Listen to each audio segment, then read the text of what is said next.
शीला खिड़की से बाहर झांक कर देखती है तो उसे सड़क के किनारे एक काला आदमी खड़ा दिखाई देता है। उसकी बड़ी बड़ी दाढ़ी और अजीब से कपड़े देखकर शीला को घबराहट होने लगी। क्या हुआ ड्राइवर भैया, आपने बस क्यों रोक दी? अरे वो देखो, वहाँ वो सड़क के किनारे एक आदमी खड़ा है, उसी के लिए मैंने बस रुकवाई है। शीला निकिता को धक्का देकर नींद से जगाती है। अरे अब क्या हुआ? वो देख, सड़क किनारे कितना डरावना आदमी है। उसका अजीबोगरीब हुलिया देखकर लगता है जैसे कोई शैतान खड़ा हो। अब शीला की तरह निकिता भी उस आदमी को देखकर थोड़ा डरने लगती है।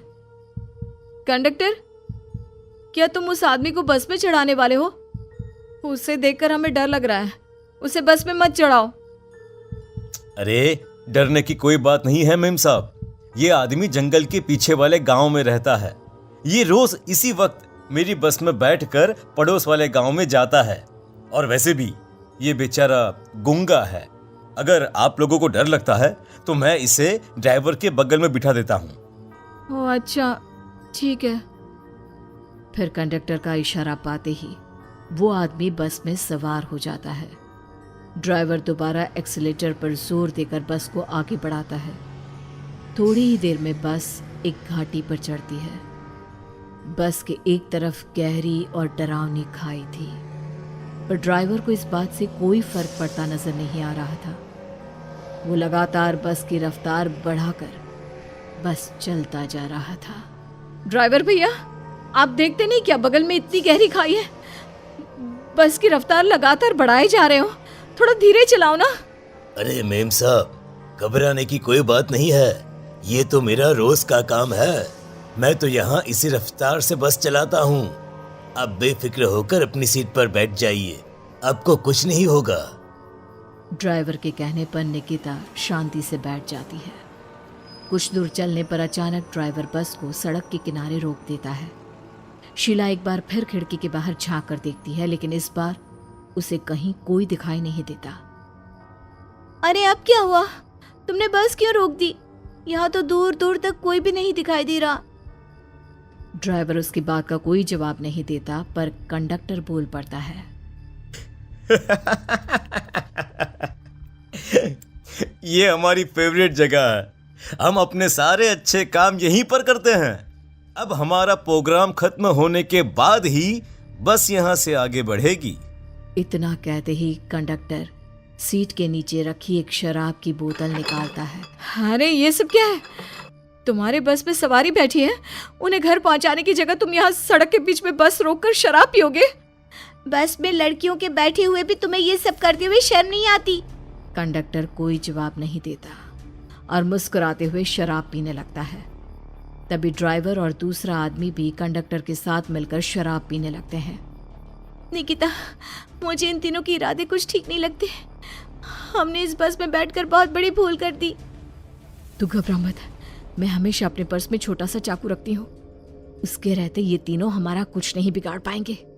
देखो गज्जू भैया, हमारी बस में इस समय 3 जवान लड़कियां बैठी हैं। कहो कहो सबसे पहले किसका शिकार किया जाए? मैं तो कहता हूँ कि सबसे पहले वो जो पीछे अकेले जो बैठी है ना, उसे पकड़ कर लाओ। उसके बाद इन दोनों का प्रोग्राम फिट करेंगे। ठीक है, जैसी तुम्हारी मर्जी। अब वो आदमी पीछे वाली सीट पर बैठी लड़की के पास पहुंचकर उसका हाथ पकड़ लेता है, लेकिन तभी अचानक उस लड़की की आंखें जरूरत से ज्यादा बड़ी और लाल होने लगती है। उसका चेहरा गुस्से से लाल और उसके मुंह से नुकीले दांत दिखने लगते हैं। अरे अरे अरे ये क्या? ये लड़की अचानक इतनी खतरनाक कैसे बन रही है? इतने में वो लड़की उस आदमी को उठाकर वहीं सीट पर पटक देती है। मुझे हाथ लगाएगा, तेरी इतनी हिम्मत! जोर से चीखते हुए वो लड़की उस आदमी पर हमला कर देती है और पल भर में ही उस आदमी का काम तमाम हो जाता है। ये देख ड्राइवर और कंडक्टर के होश उड़ जाते हैं। इतने में ड्राइवर अपनी जान बचाने के लिए तुरंत बस से बाहर कूद जाता है, पर तभी बस के पीछे की तरफ से तेजी से आ रहा एक ट्रक उसे कुचल कर चला जाता है। एक ही पल में अपने दोनों साथियों की मौत देख अब कंडक्टर के हाथ पैर कांपने लगते हैं। ये सब देख निकिता और शीला के भी होश उड़ जाते हैं। वो चुपचाप अपनी सीट पर ही छुप कर बैठी रहती हैं। अरे अरे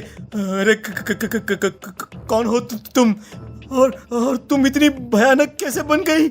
अब वो लड़की गुस्से में गुर्राते हुए कंडक्टर का गला पकड़ लेती है।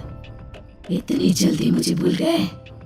कुछ महीनों पहले तुम तीनों ने बड़ी बेरहमी से मेरी हत्या की थी और फिर शहर छोड़कर भाग गए। कई दिनों से मैं तुम तीनों के इंतजार में भटक रही थी। आज जाकर मेरा बदला पूरा होगा। अब तू भी अपने साथियों की तरह जहन्नम पहुंच जाएगा। अब वो लड़की कंडक्टर को उठाकर बस के पास मौजूद खाई में फेंक देती है। कंडक्टर एक बड़े पत्थर से जा टकराता है और उसकी भी मृत्यु हो जाती है। दूसरी तरफ ये सारा नजारा देख शीला और निकिता बेहोश हो जाती है। अगली सुबह जब उन दोनों को होश आता है तो वो अपने आप को एक सरकारी अस्पताल में पाती है।